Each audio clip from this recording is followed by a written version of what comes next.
नमस्कार। बाजार आज और कल में आपका स्वागत है। शो में हम बताते हैं बाजार में आज का पूरा एक्शन, साथ ही कल के लिए स्ट्रैटेजी और शेयरों में कमाई के मौके। नमस्कार, मैं हूं दीपक डोभाल और मेरे साथ कल के लिए आपकी तैयारी कराने के लिए जुड़ रहे हैं जी बिजनेस के मैनेजिंग एडिटर अनिल सिंह भी।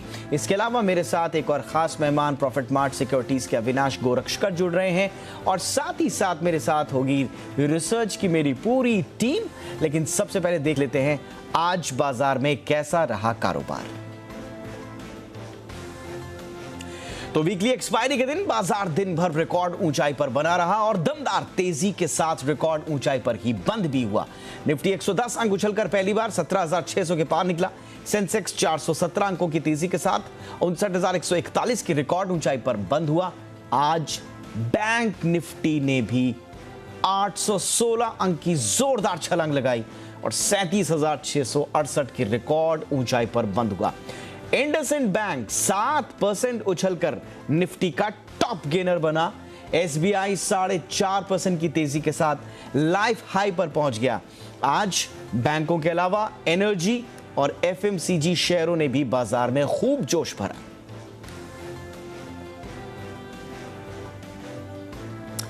और आगे बढ़ने से पहले देख लेते हैं आज संस्थागत निवेशकों ने कितनी खरीदारी या फिर बिकवाली की है। एफआईआईज यानी विदेशी संस्थागत निवेशकों ने कैश मार्केट में 1,622 करोड़ रुपए की खरीदारी की है। वहीं डीआईआईज की बात करें यानी कि घरेलू संस्थागत निवेशक, इन्होंने 795 करोड़ रुपए की बिकवाली की है।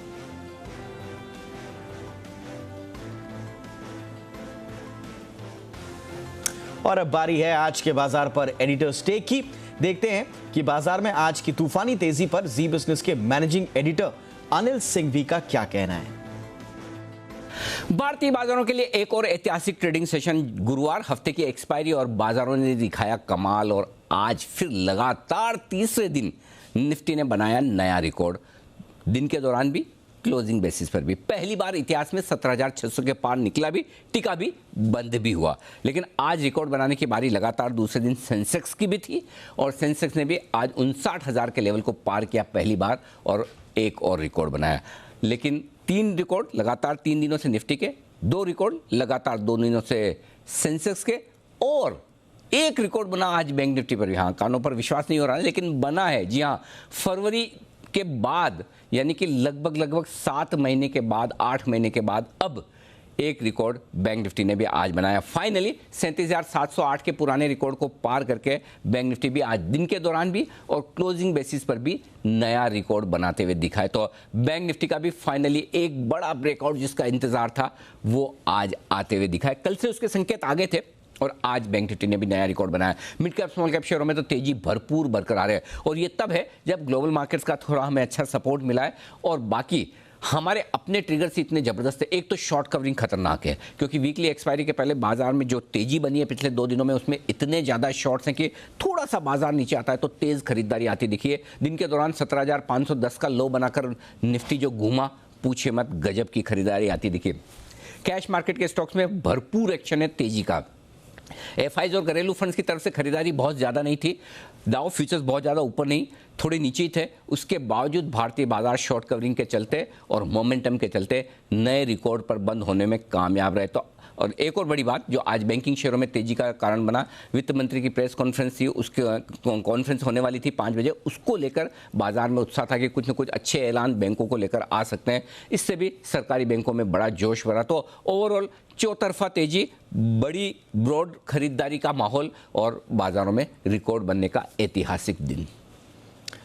चलिए अब बढ़ते हैं आगे और अब आपको बताते हैं एक ऐसी खबर की बात जिस पर एक बार फिर से लगी है जी बिजनेस की मुहर। जी हाँ, वित्त मंत्री ने आज बैड बैंक का ब्लू प्रिंट पेश कर दिया है। ब्लू प्रिंट के मुताबिक सरकार NARCL यानी कि नेशनल एसेट रिकंस्ट्रक्शन कंपनी को 30,600 करोड़ के बैंक गारंटी को मंजूरी दे दी है सरकार ने। इस खबर पर और जानकारी देने के लिए मेरे साथ जुड़ रहे हैं मेरे सहयोगी अम्बरीश पांडे। अम्बरीश, बताइए, आज सरकार ने ऐलान किया, इसके बाद अब क्या कुछ बदलने वाला है और कितना बड़ा कदम सरकार का ये?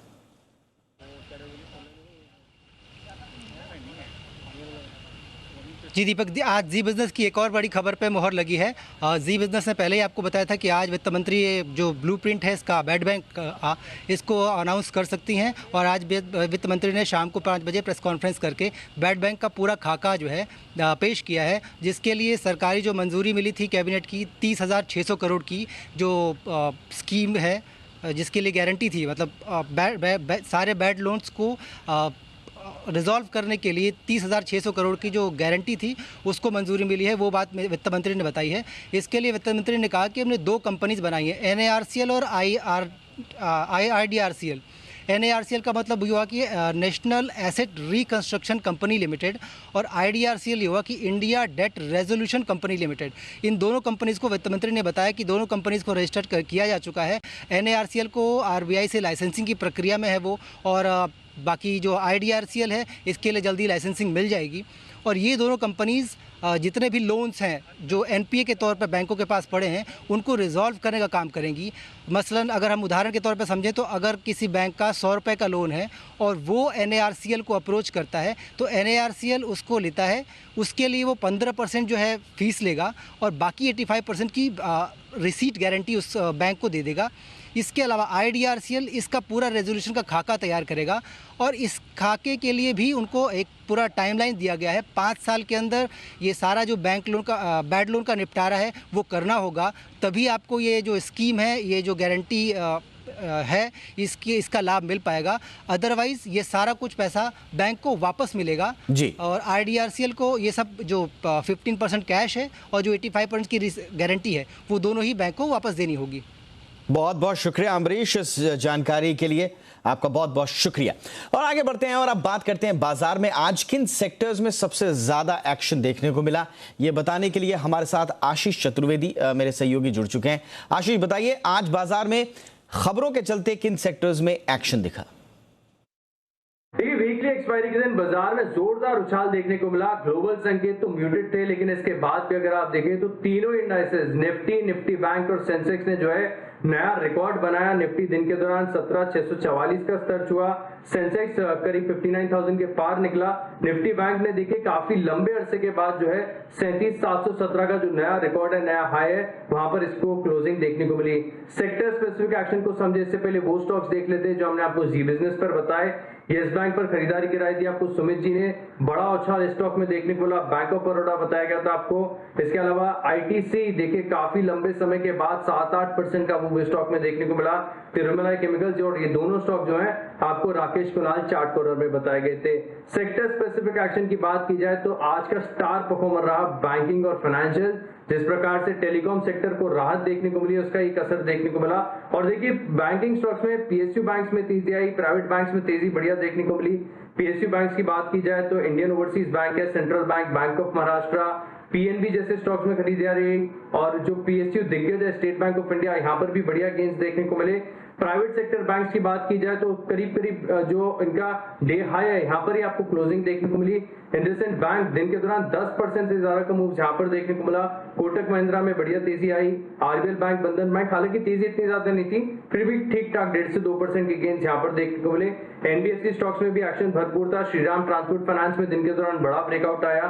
चोला इन्वेस्टमेंट में खरीदारी देखने को मिली। IDFC लिमिटेड 5% से ज्यादा का उछाल यहाँ पर देखने को मिला। और जैसा कि मैं आपको टेलीकॉम स्टॉक्स के बारे में बता रहा था कि सरकार ने जो मोरेटोरियम दिया है इसके चलते देखिए बड़ा बेनिफिशियरी है वोडाफोन आइडिया। दिन के दौरान 25% से ज्यादा की तेजी यहाँ पर देखने को मिली। इंडस टावर में एक ब्रेकआउट देखने को मिला। रिलायंस इंडस्ट्रीज में भी आप देखें तो दिन के दौरान तेजी आई। हालांकि भारतीय एयरटेल थोड़ा सा निराश हुआ, करीब 1.5% की गिरावट यहाँ पर आपको देखने को मिली। कच्चा तेल जो है $75 प्रति बैरल के पार निकला है, तो इसके चलते तमाम जो ऑयल एंड गैस के स्टॉक्स हैं, ऑयल मार्केटिंग कंपनीज है, यहाँ पर एक बढ़िया एक्शन देखने को मिला। Oil India, Adani gas, HPCL, IOC में बढ़िया तेजी आई। BPCL एक्स डिविडेंड था, इसके चलते यहाँ पर आपको गिरावट देखने को मिली। हालांकि 58 रुपए का एक्स डिविडेंड है, इसका ये असर देखने को मिला। एक और तबका खास है बाजार में जो है पूरा टूरिज्म रिलेटेड, और इस थीम सबसे पहले जो है जी बिजनेस पर हाईलाइट हुई थी। आप देखिए ईस्ट ट्रिप दिन के दौरान 20% का उछाल यहाँ पर देखने को मिला। IRCTC में तेजी रुकने का नाम ले रही है। BLS इंटरनेशनल 100 रुपए से ये स्टॉक लगातार जी बिजनेस पर रिकमेंड और एक तरफा तेजी स्टॉक में देखी जा रही है। लेकिन बाजार में कुछ ऐसे भी स्टॉक्स थे, कुछ ऐसे भी सेक्टर थे जहां पर गिरावट देखने को मिली। मिसाल के तौर पर देखें तो मेटल स्टॉक्स में हिंदुस्तान कॉपर क्योंकि OFS डिस्काउंट पर आया है, इसका एक असर देखने को मिला। Tata steel, JSW steel, Hindalco, NMDC China की तरफ से कहीं न कहीं सप्लाई बढ़ाने की बातें की जा रही है, इसका एक असर देखने को मिला। और फार्मा स्टॉक्स में भी देखें तो हल्की गिरावट, हालांकि ज्यादा गिरावट नहीं थी, हल्की सी गिरावट आपको देखने को मिली। लुपिन, डॉक्टर रेड्डीज, टोरेंट फार्मा हल्की गिरावट के साथ बंद हुए। ओके, शुक्रिया आशीष। और अब हमारे साथ खास मेहमान जुड़ चुके हैं। हमारे साथ हैं प्रॉफिट मार्ट सिक्योरिटी के अविनाश गोरक्षकर जी। गोरक्षकर जी, बहुत बहुत स्वागत है सर आपका। सेंसेक्स निफ्टी ने आज रिकॉर्ड क्लोजिंग दी है, बैंक निफ्टी का तो नया रिकॉर्ड बना। सर कल कहाँ बन रहे हैं कमाई के मौके, कल के लिए क्या तैयारी? दीपक जी, मुझे लग रहा है कि मार्केट्स कल भी एक अच्छी तेजी देखने की कोशिश करेगा, क्योंकि FIS से लिक्विडिटी अब अगर वापस आ गई है, करीबन 1600 करोड़ की बाइंग हुई है। मुझे लग रहा है कि कल के सत्र में बैंकिंग शेयर्स पे हम अभी भी पॉजिटिव है, और बैंक्स में जो शेयर हमको लग रहा है अच्छा चलेगा वो कोटक महिंद्रा बैंक रहेगा। Kotak Mahindra bank current levels पे हम सजेस्ट करेंगे खरीदने के लिए। यहाँ पे टारगेट रहेगा 2040 और यहाँ पे स्टॉप लॉस रहेगा 1850। करीबन 8 से 10 दिन का ट्रेड है, तो रिस्क रिवॉर्ड काफी अच्छा है। तो मेरे ख्याल से ये एक विकल्प हो सकता है एक शॉर्ट टर्म ट्रेड के लिए। Kotak bank target 2040। ओके, तो पोजिशनल ट्रेड के लिए अविनाश जी की राय। अब जरा आगे बढ़ते हैं, कुछ और खबरों का रुख करते हैं।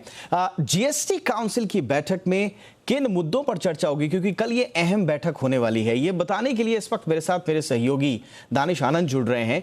कल का एजेंडा क्या होगा? दानिश, ये बताइए किन किन मुद्दों पर फोकस रहेगा GST काउंसिल का? देखिए, कल GST की 45वीं मीटिंग होने जा रही है और कल सुबह 11 बजे लखनऊ के ताज होटल में इस मीटिंग की शुरुआत होगी और रात के 8 बजे वित्त मंत्री निर्मला सीतारमण एक प्रेस कॉन्फ्रेंस करेंगी। कल की मीटिंग बड़ी इसलिए मानी जा रही है क्योंकि काफ़ी महीनों के बाद ये मीटिंग एक फिजिकल फॉर्मेट में हो रही है और कल की मीटिंग में काफ़ी अहम डिसीजंस लिए जा सकते हैं। ऐसे बड़े डिसीजंस लिए जा सकते हैं जिसमें जो सर्विसेज और प्रोडक्ट्स GST के अंडर नहीं आते हैं उनको GST के एम्बिट में लाने पर चर्चा हो सकती है। सबसे पहले जहाँ तक स्टेट्स की कॉम्पनसेशन सेस की बात होती है, तो कल GST काउंसिल स्टेट्स को जो कॉम्पनसेशन सेस है 2022 के बियॉन्ड स्ट्रेच कर सकता है। वहीं दूसरी तरफ काफ़ी ऐसे प्रोडक्ट्स हैं जो अभी तक GST के एम्बिट में नहीं है, जैसे कि पेट्रोलियम प्रोडक्ट्स, पेट्रोल और डीजल को GST में लाने के लिए कल सरकार GST काउंसिल कर चर्चा कर सकती है। वहीं दूसरी तरफ काफ़ी ऐसी सर्विसेज हैं जिस पर GST बढ़ाया जा सकता है, जैसे कि सोलर मॉड्यूल्स जिस पर अभी फिलहाल 5% GST चार्ज होता है, उसको 12% चार्ज करने पर चर्चा हो सकती है।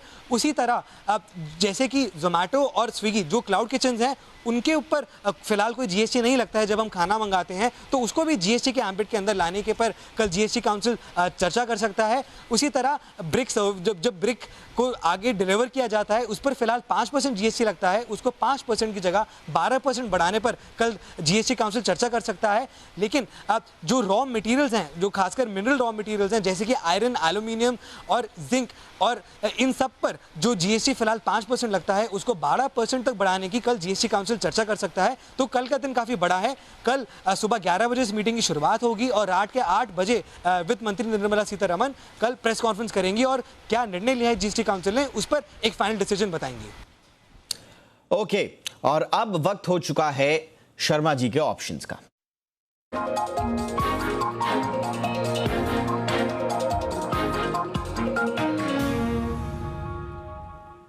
तो आइए सीधे बात करते हैं SDFC के VK शर्मा जी से। शर्मा जी, बहुत बहुत स्वागत। आज कौन सा ऑप्शन आप दर्शकों को बताएंगे सर जो कल कराएगा बम्पर कमाई? जी नमस्ते और सभी दर्शकों को मेरा प्रणाम। ये तो नहीं कह सकते कि कोई बम्पर कमाई कराएगा। दरअसल ऑप्शंस में हमेशा डर रहता है कि आपको कमाई होगी या थोड़ा सा डेप्रिसिएशन होगा, लेकिन इसमें कोशिश यही रहती है कि इस तरह के स्टॉक ढूंढे जाएं और ये ऑप्शन जो दिए जाते हैं आपको 3 या 4 सेशन के लिए दिए जाते हैं, एक दिन के लिए नहीं। तो दूसरी मेरी सलाह ये रहेगी कि कभी भी आपको एक दिन में जो टारगेट है उसका आधा भी प्रॉफिट हो जाए तो आपको निकल जाना चाहिए या स्टॉप लॉस ऊपर कर देना चाहिए, ऐसा रखिए। तो सर आज 2 ऑप्शन हैं, एक्सिस बैंक और दूसरा है अडानी पोर्ट्स, A और A। तो एक्सिस बैंक में 820 की कॉल ली जा सकती है जो 13 रुपए पे क्लोज हुई है। 8 रुपए का रहेगा स्टॉप लॉस और टारगेट आपका रहेगा 23 रुपए। दूसरी तरफ अडानी पोर्ट्स में 780 की कॉल लेने की सलाह, 22.5 रुपए पे ये कोट हुआ है लास्ट, 14 रुपए तक आप स्टॉप लॉस रखिए, या 14 रुपए तक नहीं, 14 रुपए का ही स्टॉप लॉस रखिए और टारगेट आपका रहेगा 37 रुपए का। तो जैसा कहा गया है 3 या 4 दिन के लिए, उससे ज्यादा कैरी फॉरवर्ड न करें और उस 3 या 4 दिन में आप सैटरडे संडे नहीं गिनाएं, उतने ही वर्किंग सेशन की बात है। धन्यवाद, जय हिंद। देखते हैं कल के लिए जी बिजनेस के मैनेजिंग एडिटर अनिल सिंह भी बाजार पर क्या स्ट्रैटेजी बनाने की सलाह दे रहे हैं। जहाँ तक कल के बाजारों का सवाल है, हमारे बाजारों के खत्म होने के वक्त डाउ फ्यूचर्स 40-50 पॉइंट नीचे थे, तो थोड़ा अमेरिका में हल्का फुल्का कमजोरी वाला सेशन हो सकता है। वैसे भी ट्रेंड वैसा ही चल रहा है, एक दिन मजबूती एक दिन कमजोरी। कल मजबूत था तो हो सकता है थोड़ी बहुत आज प्रॉफिट बुकिंग आए, उसकी संभावना से आप इनकार नहीं कर सकते। और देखेंगे कल सुबह डाउ फ्यूचर्स कैसे रहेंगे। लेकिन भारतीय बाजारों में जो अच्छी तेजी बनी, अब कल आपके लिए फ्रेश खरीदारी की जरूरत है, क्योंकि आज एक्सपायरी, वीकली एक्सपायरी के चलते शॉर्ट कवरिंग तो हो चुकी है, अब शॉर्ट कवरिंग का सहारा नहीं मिलेगा, फ्रेश खरीदारी चाहिए। और फ्रेश खरीदारी आने की रेंज जो है वो मैं आपको बता दूं 17,425 से 17,525, ये 100 पॉइंट की रेंज जहां हम बंद हुए उससे लगभग 100 पॉइंट नीचे है। यहां पर मजबूत सपोर्ट मिलेगा एक बड़े ब्रेकआउट के बाद। 17,425 17,525 सपोर्ट के तौर पर काम करेगा। ऊपर कितना जा सकते हैं, कोई खास लेवल तो है नहीं। इस पूरे बुल रन के बाजार का टॉप कब कहाँ कैसे में, हमारा जो 17,650 का हाई का जो टारगेट था लगभग वहाँ तक पहुँच चुका है बैंक निफ्टी, वो टच कर चुका है। तो अब थोड़ी और तेज़ी 17,700 17,800 की रेंज तक तो जाने की एक कोशिश हो सकती है निफ्टी की। देखते हैं ऊपर कितना जाता है। लेकिन हाँ, नीचे की रिस्क आपको पता है, सपोर्ट के लिहाज से इमीडिएटली कल के लिए 17,425 17,525। बैंक निफ्टी बड़ा ब्रेकआउट हुआ है, 37,100 के आसपास बैंक निफ्टी पर मजबूत सपोर्ट है। इनफैक्ट 37,000 से 37,300 मानकर चल सकते हैं। ये 300 पॉइंट की रेंज सपोर्ट के तौर पर काम करेगी। और 37,700 के आसपास हम बंद हुए, एक बार 38,000 के आसपास पहुंचेंगे और उसके बाद और तेजी बन सकती है बैंक निफ्टी पर भी। मिड कैप स्मॉल कैप शेयरों में एक्शन भरपूर रहेगा। हो सकता है 3 दिनों की धुआंधार तेजी के बाद बड़े शेयर इंडेक्स, सारे निफ्टी बैंक निफ्टी थोड़ा सा रुक सकते हैं, थम सकते हैं। लेकिन कैश मार्केट में, ब्रॉडर मार्केट में कल भी एक्शन भरपूर रहने वाला है और वहां पर आपको फोकस करना चाहिए। तो कल के लिए अनिल सिंह की स्ट्रैटेजी। इसके बाद अब वक्त हो गया है वायदा बाजार में ऑप्शन की किस रणनीति से कल आपको कमाई के मौके मिलेंगे, ये जानने का।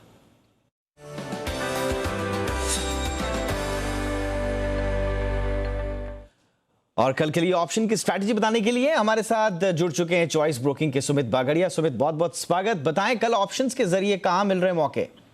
हाय, नमस्कार, गुड इवनिंग। देखिए, कल ऑप्शंस के जरिए मेरे पास 2 ऑप्शन है और दोनों ऑप्शन कॉल साइड के हैं। पहला है हीरो मोटोकॉर्प। हीरो मोटोकॉर्प में 2950 का कॉल लेने का सलाह रहेगा, 45 रुपए के आसपास, 30 रुपए का स्टॉप लगाएं। और जिस तरह से इसमें तेजी बनी हुई है, 70 से 80 रुपए तक के टारगेट 2950 के कॉल के अंदर देखने को मिल सकते हैं। दूसरा जो स्टॉक है वो है बैंकिंग स्पेस का बंधन बैंक। बंधन बैंक में एक अच्छा मूव ऊपर की तरफ देखने को मिलना चाहिए। 300 का कॉल 10 रुपए के आसपास लेने का सलाह रहेगा। 6 रुपए का इसके अंदर स्टॉप लॉस लगाना है। ऊपर में 15 रुपए से लेकर 18 रुपए तक के टारगेट बंधन बैंक के 300 के कॉल में देखने को मिल सकते हैं। ऑलराइट, तो हीरो मोटोकॉर्प और बंधन बैंक, ये है सुमित जी की सलाह। अब वापस गोरक्षकर जी का जरा रुख कर लेते हैं। गोरक्षकर जी, लॉन्ग टर्म पिक आपकी क्या रहेगी सर, हमारे दर्शकों को ये भी बता दें। दीपक जी, जो लॉन्ग टर्म पिक हमको पसंद है वो बेसिकली पीवीसी पाइप के सेगमेंट में है और कंपनी का नाम जो हमको पसंद है वो फिनोलेक्स इंडस्ट्रीज रहेगा। इस कंपनी की खासियत ये है कि दीपक जी इंडिया का सबसे बड़ा पीवीसी पाइप मैन्युफैक्चरर है और पीवीसी इंटीग्रेटेड ऑपरेशंस है। ये खुद का पीवीसी बनाते हैं और उससे इस्तेमाल करते हैं। ये इसलिए इम्पोर्टेंट है क्योंकि हाल ही में पीवीसी की कीमतें बहुत ज़्यादा बढ़ी है, करीबन 15-16% बढ़ी है। तो इनके लिए रॉ मटेरियल कॉस्ट की कोई दिक्कत होने की संभावना नहीं है, हालांकि ये एक्सटर्नली किसी से खरीदते नहीं है। दूसरी बात, कंपनी बिल्कुल कर्जा मुक्त है और जिस प्रकार का मंसूर हो गया है, जिस प्रकार की क्वार्टरली परफॉर्मेंस जून की इन्होंने दिखाई है, करीबन 150 करोड़ का प्रॉफिट एक क्वार्टर में किया है। हमारा मानना है कि करीबन 850 करोड़ का पूरा साल का प्रॉफिट आएगा, जो पिछले साल करीबन 730 करोड़ था। तो हमारे हिसाब से इस लेवल से डेफिनेटली खरीदना चाहिए। हमको लग रहा है कि एक अच्छा खासा अपसाइड यहाँ पे मिलेगा और यहाँ पे डेफिनेटली एक इन्वेस्टमेंट अपॉर्चुनिटी मिलेगी। तो ये डेफिनेटली एक अच्छा विकल्प हो सकता है। बहुत बहुत शुक्रिया अविनाश जी। पोजिशनल ट्रेड के साथ साथ लॉन्ग टर्म पिक भी आपने हमारे दर्शकों के लिए दिया, आपका बहुत बहुत शुक्रिया। इसी के साथ बाजार आज और कल में आज बस इतना ही। कल फिर बताएंगे कमाई के ढेरों मौके, तब तक बने रहिए जी बिजनेस के साथ। नमस्कार।